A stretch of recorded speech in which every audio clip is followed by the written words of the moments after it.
Hello, everyone. I believe we're live. I'd like to welcome everybody out on this beautiful Monday in April. We're going to have a little courtside chat today. We're going to be discussing some important components to a well-rounded tennis player today. Last week we discussed quite a few things. We had a discussion about statistics. We had also a discussion about five things that I think are key to playing good doubles. And if you'd like to watch that video, it will be under the playlists under the Hillcrest channel. So a lot of good material was covered last week. Definitely worth a watch if you have some time. Today and also this week, we're going to be segmenting some of these components that have been outlined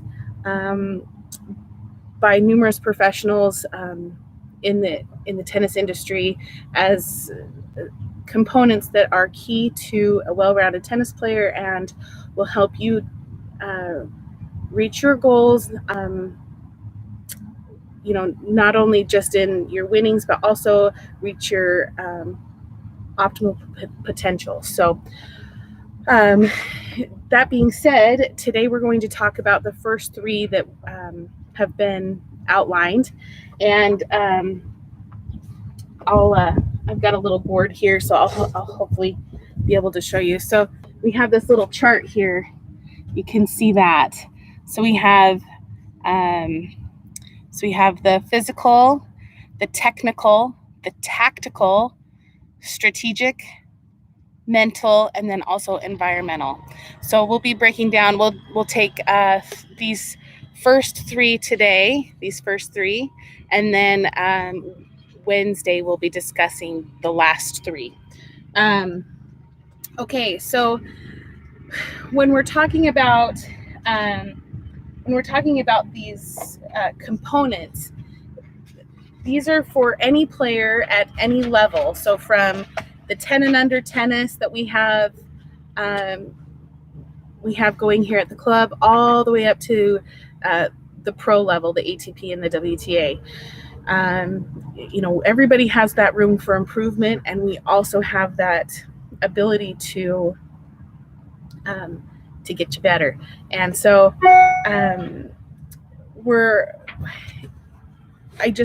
my goal here with this video is for you to start constructing a plan that works for you. That's the beauty of this. It is customizable to each and every individual, and we can use that to develop all strengths and also improve on your weaknesses. And so that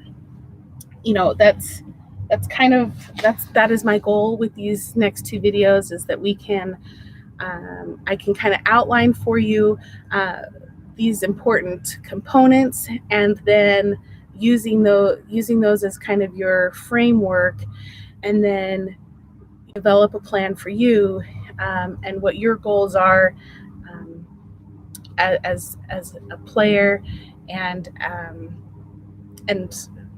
also this will also help your overall fitness as well. So okay, so we're going to get started here. So starting with the physical.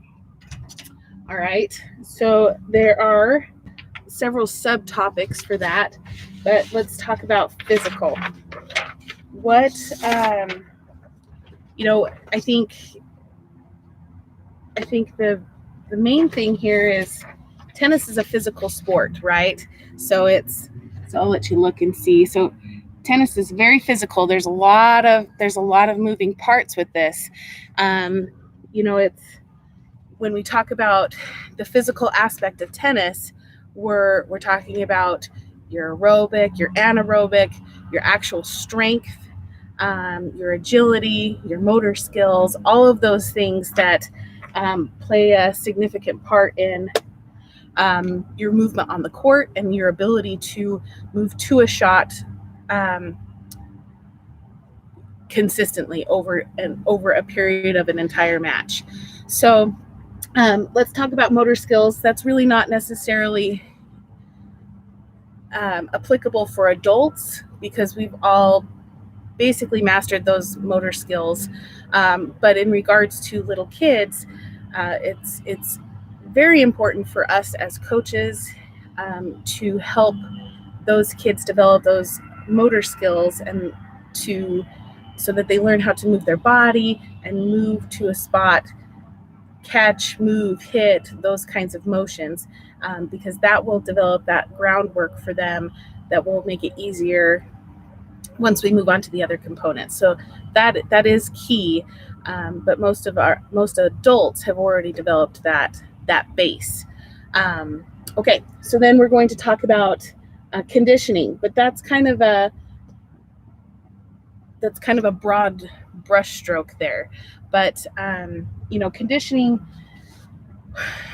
we can think of it in two different ways. We've got your aerobic, which is you can run a mile or 5 miles, and you have that heart and lung capacity to allow you to play a match for a long period of time.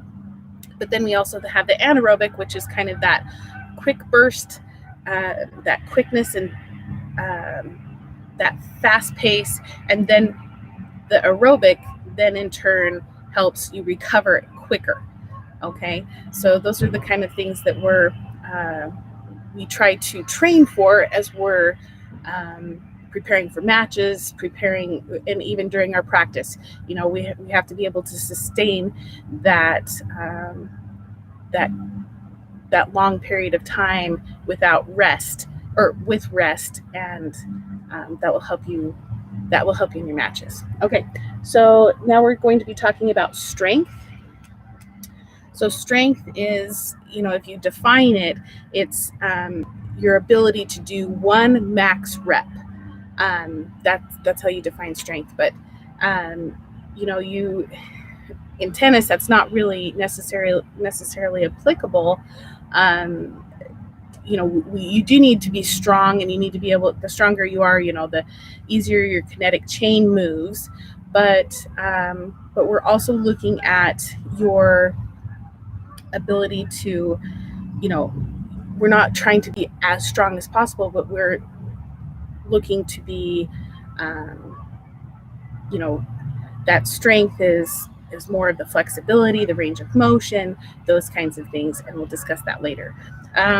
Okay, our next one is nutrition, and I'd like to kind of touch on this a little bit because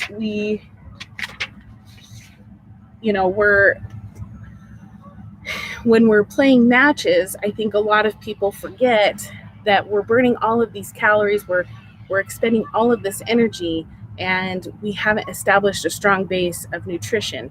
So, if we're going to use league as an example, a lot of people will show up with just their water and no others, and then we'll eat after. But it's important to remember that during a match, it's important to remember that that food is fuel for your body, and the correct fuel will help you maximize your body's ability to perform. And so, we've got to make sure that we're hydrating and that we're fueling that body, because if our body can only do so much, and if we're not refueling at the correct times and consistently, then our body will just completely shut down, and that affects our brain function, our energy levels, all of that across the board. So, if we're not fueling and if we're not hydrating correctly and efficiently, that's going to have a massive impact on your ability to play a match, to play tennis. And so think about that as you're when you go onto the court. What are the things that your body your body needs. For example, we need some electrolytes, you need some potassium, you need all of those important vitamins and minerals to fuel that body, because you're expending so much energy, and especially in the heat, so key to helping you optimize your tennis. Okay, so now we're going to move on to flexibility. Okay, and if we think about that, that is our range of motion. The big thing here is making sure, Travis, a little plug for Travis, he is just outstanding. He has all of those great stretching videos that he's put on. A great opportunity for you to take advantage of that as you are, we kind of have this off period. It's a chance for us to improve that range of motion, improve that flexibility, and in turn that will help your movement and how you hit the ball, how you get to the ball. So I would strongly recommend taking advantage of those videos. Those are a great resource to use, and all of his videos, his workout videos, this all goes along with what he's doing, and I would strongly recommend taking advantage of those, especially when you're not playing tennis and that's your form of exercise. Using those videos is a great way to do that. So, okay, now we're going to move on to medical. So medical is, here, I'll show you there. Okay, it's our last one. We have two subtopics here. So when we're talking about medical, we're talking about prevention and rehabilitation. Prevention goes back to that flexibility, making sure that you are doing your stretches, you're doing exercises.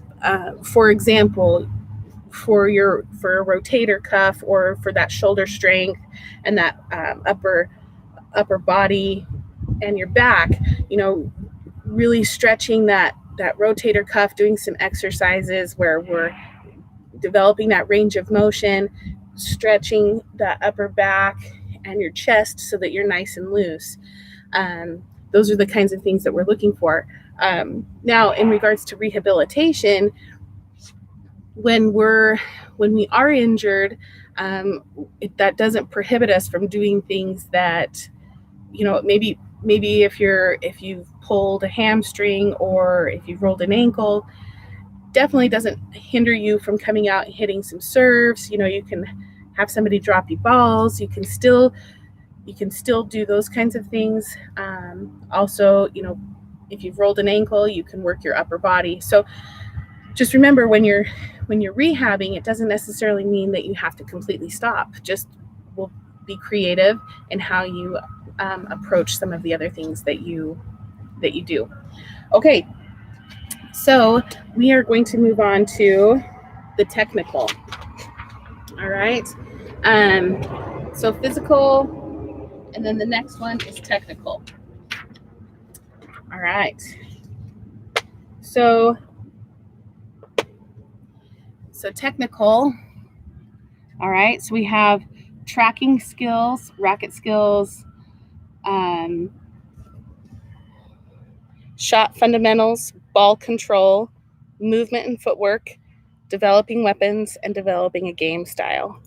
And I'm going to move kind of quickly through these, but I want to emphasize a few of those. Okay, so developing solid technique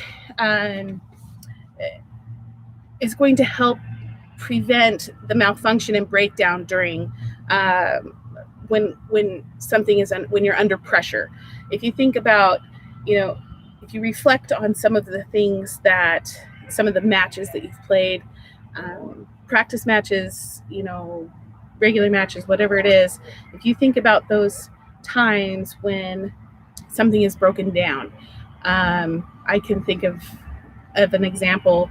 I was playing college tennis at BYU, and I was playing Notre Dame, and I was the deciding match, and my backhand started to break down, and in turn everything else started to crumble. My weapon is my serve and my serve, my forehand, and my volley. But because I had that one Achilles heel, my confidence went down. I started getting nervous, and things started to crumble. And so if we can develop solid technique, then in turn, and we have that trust and that ability to hit the shot, even if it's under pressure, that's going to help boost your confidence significantly. And then now it takes a lot of pressure off of you, and it puts all the pressure on your opponent. Okay, so we're going to talk about tracking skills a little bit. So tracking skills, I think most of you have heard me talk about this. We're talking about seeing the ball as your opponent hits, and then also seeing it as it's crossing that net, and then as it bounces onto your side. Tracking that ball is going to help you react and also anticipate what's going to happen. If most players are seeing the ball as it's bouncing on their side, at that point we're now in the hole. There's no way to get out. And so, if you think about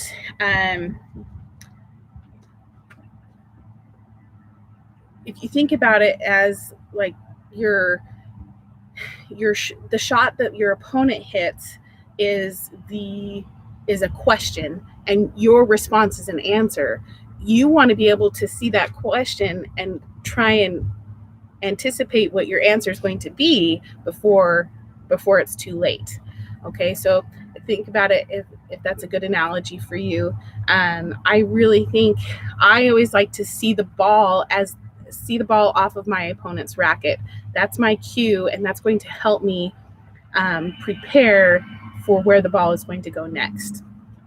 Okay, so racket skills is the ability to manage the racket position and to produce a shot. So whether it's a hard flat ball or a soft angle with some spin, those kinds of things. That's your ability to manage the racket and the shape of the racket so that you can control the ball. All right, and then the shot fundamentals is next. Okay, and this one I'd like to spend a little bit of time on. So the shot fundamentals, we're talking about the 5 things. So there's 5 components of the shot. So your split step, so that pay attention, that's when you see the ball off of your opponent's racket. That's the moment in which you split. And then you turn, move, hit, recover. So those are your 5 shots. And the more we can link those together, and linking those together as you hit. So you link that recover to the split of the next shot. And so you link, and as you link those together, now your more shots you hit, that goes now back to our 0 to 4 shot statistic talk that we had last week. And if you can make the more shots you can make, the more points you're going to win. All right, so see how that kind of all connects. So super important. I'll repeat the 5 components of a shot is the split. You see the ball. So you split, see the ball. Okay, you turn, move, hit, recover. So those are your 5. Okay, and we discuss those quite often in most of our clinics and lessons. So extremely important foundation work there for developing a strong shot fundamentals. All right. So movement and footwork goes right along with that 5 components of your shot fundamentals.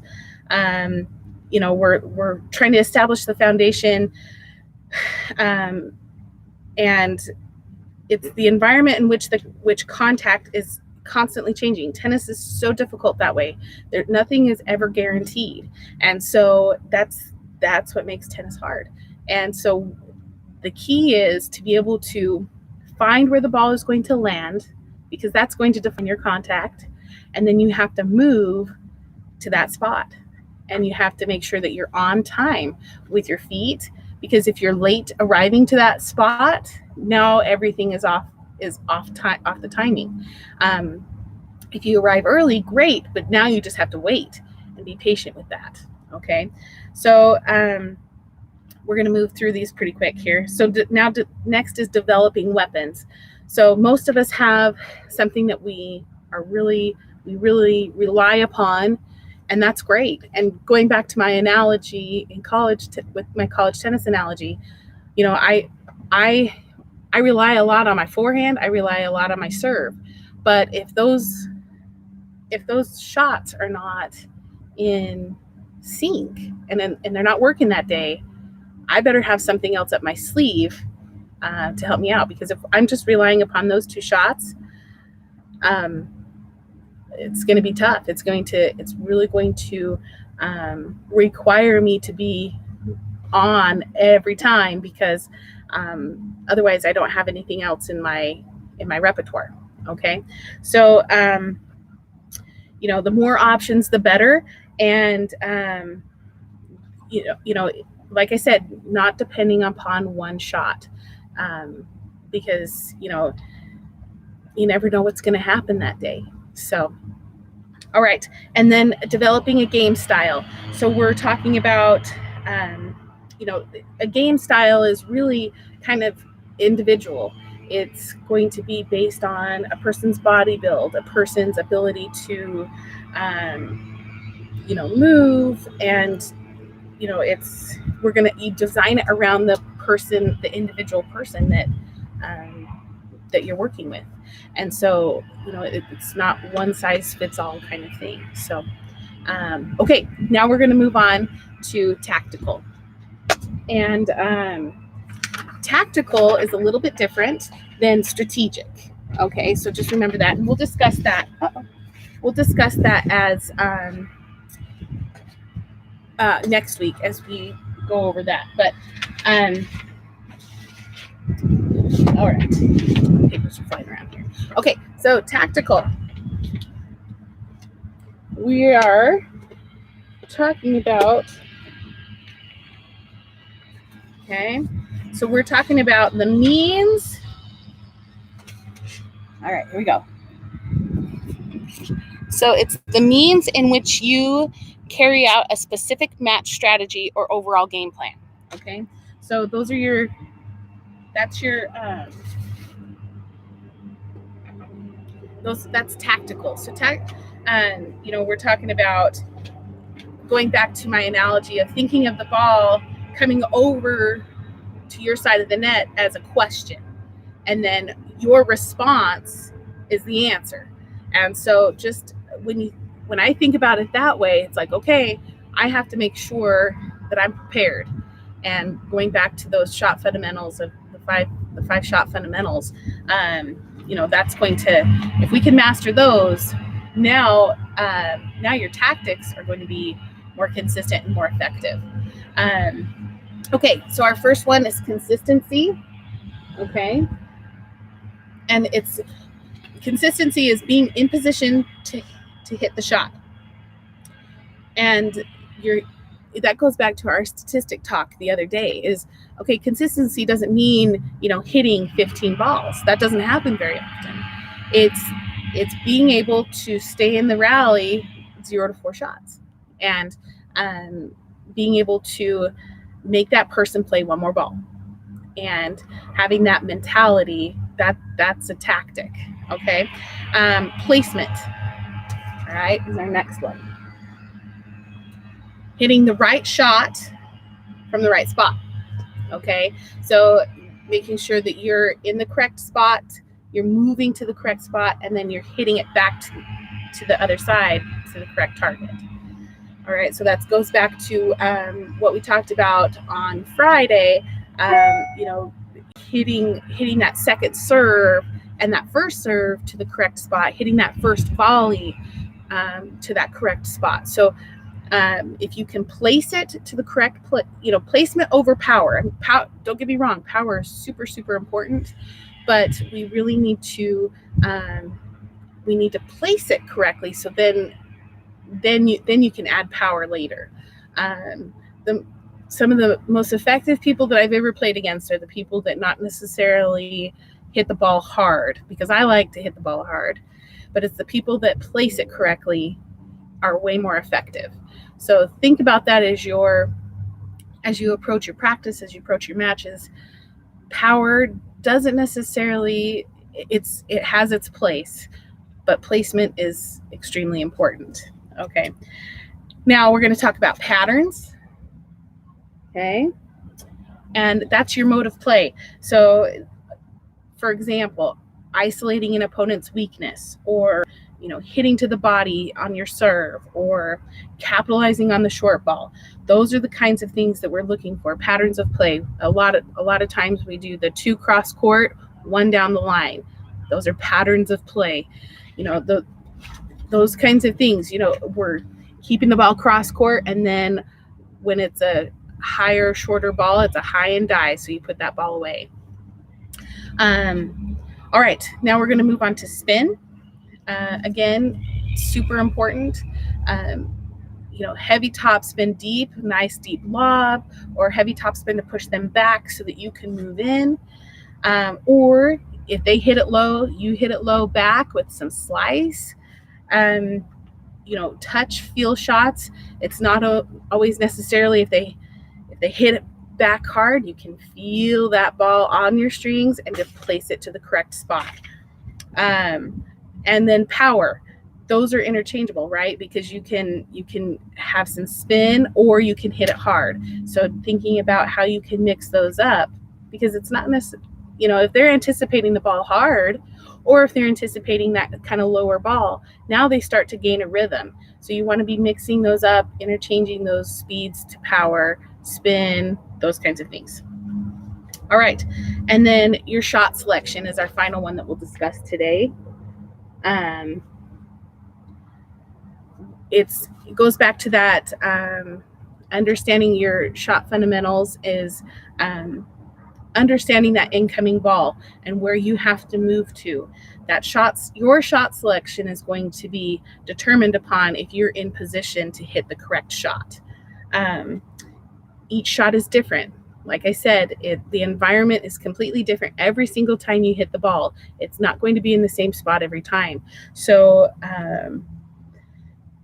it's individual shot selection every single time. And so just keep that in mind, especially when you're thinking about what your opponent is thinking. How is it going to affect them? You don't want them hitting the same shot every time. You want to be mixing it up so that they're constantly guessing, and then in turn you're dictating play. So, okay, so that kind of wraps up what we are going to discuss today. Thank you for joining us, and I hope this video helped. We will be discussing the other 3 components on Wednesday.